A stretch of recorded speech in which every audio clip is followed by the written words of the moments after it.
ओं नमो भगवते वासुदेवाय। नारायणं नमस्कृतं नरं चैव नरोत्तमं देवीं सरस्वती व्यासं ततो जयमुदीरयेत्। मूकं करोति वाचालं पङ्गुं लङ्घयते गिरिं यत्कृपातमहं वन्दे परमानन्दमाधवं। निगमकल्पतरुर्गलितं फलं सुखमुखदमृतद्रवसंयुतं पिबत भागवतं रसमालयं मुहुरहुरसिका भुवि भावुकाः। आज आम अति बड़ी जगन्नाथ दासकृत ओडिया भागवतर तृतीय स्कंद आज सप्तविंश अध्याय आज आम आलोचना करवा। मैत्रेय मुनि विदुर को कहते भगवान कपिलदेव किभली भाव में जननी देवहूति को दिव्य ज्ञान प्रदान करुँच। कपिलदेव कहते जे भगवान श्रीहरि होती निरंजन निर्गुण निर्विकार आत्मा स्वरूप से प्रत्येक जीवन देहरे से अवस्थान करती। मनीष एक कथा को भूली से अज्ञानवशतः देहपाई अहंकार करे। जी देह धर्म बंध होई अहंकार प्रकाश करे से नित्य सुख दुखे भ्रमण करे। कर्मफल अनुजाई नाना जोनि रे जन्म ग्रहण करी जन्म मृत्यु चक्र रे घूरी बुले एवं से भगवान को से भूली जाए एवं दुख पाए। तेणु भगवान कपिलदेव कहते जे पुणी तांकर माता देवहूति को कहते जे ईश्वर ठारे कर्मफल स्थापन करी स्वधर्म पालन करने उचित। भगवान को मन में चिंता करी विषय वासना त्याग करी समस्त प्राणीकर हित चिंता करने आवश्यक। विषय चिंता दूरीभूत हेले मनुष्य आत्मा रे आत्मा को देखे सबको से ब्रह्ममय देखे। जार चित्त माया जोगु जार चित्त माया जोगु भ्रमित हुए नहीं सेही प्राणी ही संसार तरी जाए। अहिंसा सत्य ब्रह्मचर्य तप शौच अस्तेय द्वारा क्रमे जो ईश्वर चिंतन द्वारा से आनंद लाभ करें। तेणु कपिलदेव माँ को पुणी कहते जे निश्चल जोगमार्ग बिना अन्न गति नहीं। तेणु धारणा जप कीर्तन तीर्थ समान से पाप हरती। मैत्रेयवाच शुण विदुर तत्वाणी ए जीव तरे जहा शुणे कपिल रूपे प्रिय भावे जननी प्रबोधि प्रस्तावे जहा कहिले नारायण निश्चल चित्ते एबे शुण। श्री भगवान वच विष्णु कहती तो समने मनु तनया सन्निधाने शुण जननी एक मन जे हरि अज निरंजन निर्गुण निर्विकार मये बसई आत्मा रूपे देहे से धर्म देहे बद्ध होई आत्मा को अहंकार बही आत्मार दुख सुख जाने कर्मर गति न प्रमाणे आत्मार गति आत्मा पाखे नित्य भ्रमई दुख सुखे देह को करे अहंकार एणु हरई ज्ञान तार निरते अहंकार घेनी सेहु पड़ई नाना जोनी जमन्ते जड़े प्राणी पसे पुणे उठन्ते शिर दिशे जन्म मरण एही मते अजिला कर्म रायते आत्मार कर्म फल घेनी एमन्ते भ्रमे नाना जोनी अज्ञाने ए घर संसारे जीव भ्रमई अहंकारे दुख लभई बारे बारे आत्मार गति न विचारे स्वप्न अनर्थे जहा देखी नाना प्रकार उपलक्षी देखते मणे ता प्रत्यक्ष जेने जाग्रते हुए मिछ ए रूपे जीवर संचार एमन्ते मायार संसार ए जीव जहार अधीन कि रूपे पड़ई बंधन एणु संयम चित्त करी विषम विष रूप धरी नियमे स्थापिब निश्चले छड़ाई इंद्री संग मेले विष्णु विषय मन भरी साधिब शरीर पाशरी जत्ने साधिब जोग तप सत्तम उन सिद्धि कल्प मोहर गुण कर्म जस श्रवणे होई बहरस सकल जीवे जीव प्राय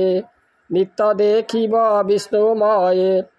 प्राणी हिते थिब नित्य चंचल हृदय संजुते आश्रम आश्रा तत्मते सतस उच्च इंद्रिजूते करी छाड़िब जड़ देह त्रिअहंकार माया मोह होइब तुष्ट दया शांति धैर्य छाड़िब मने भ्रांति एते साधने चित्त करी दृढ़े साधिब ब्रह्मचारी श्रीकृष्ण श्रवण कीर्तने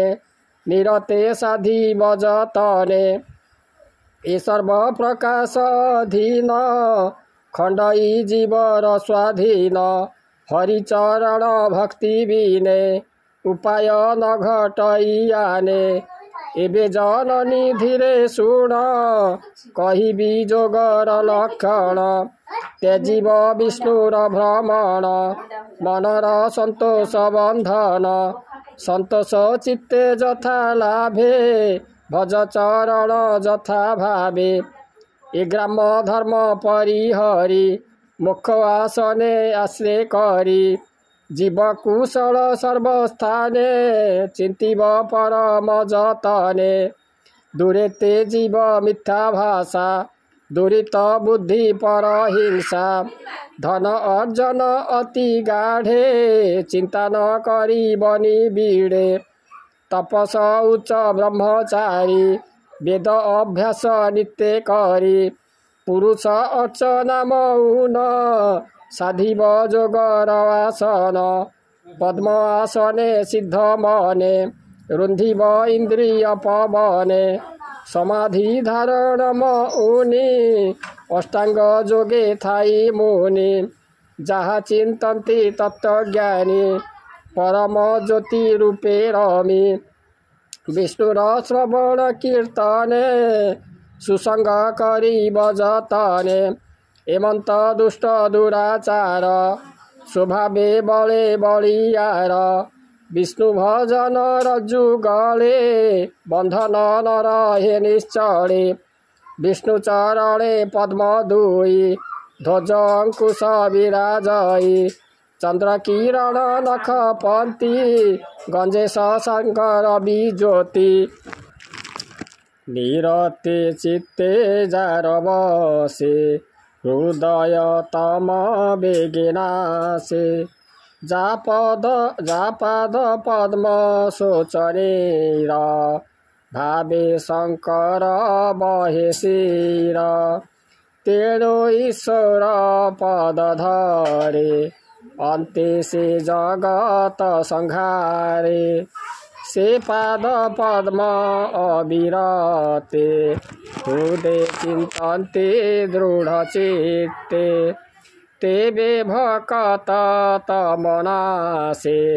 पर्वत जेह्ने वज्रत्रासे एमन्ते चिंती देवहरि अन्ते गमये विष्णुपुरी एबे जननी तहु शुण जे भक्ति जोगर लक्षण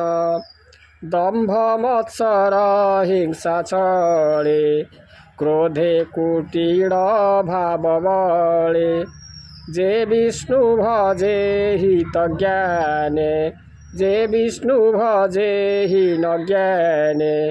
व्रत विषय चिंती धाने तामस भक्ति बोली तार ता भाव के करु गोचर से विष्णु भक्त मध्यवर ता भाव देवे अगोचर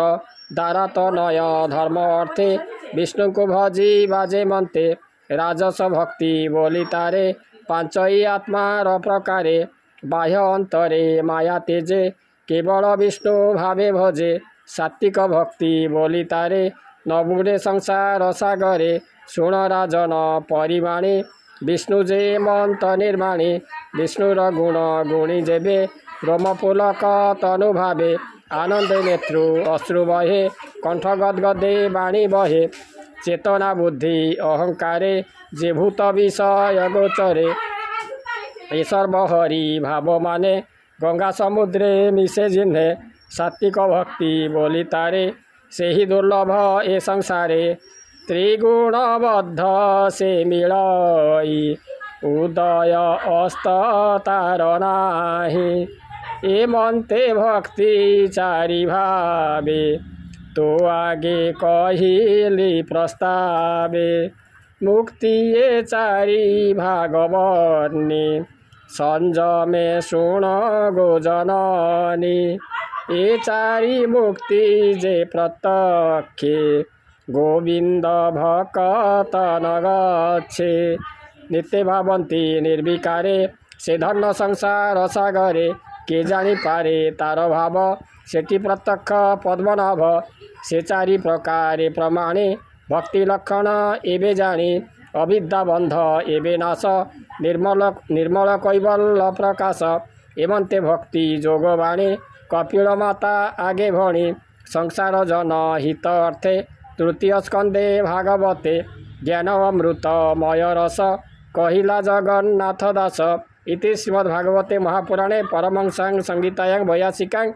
तृतीय स्कंदे कपिल देवहूति संवादे नाम सप्तविंशोऽध्याय। ओम नमो भगवते वासुदेवाय।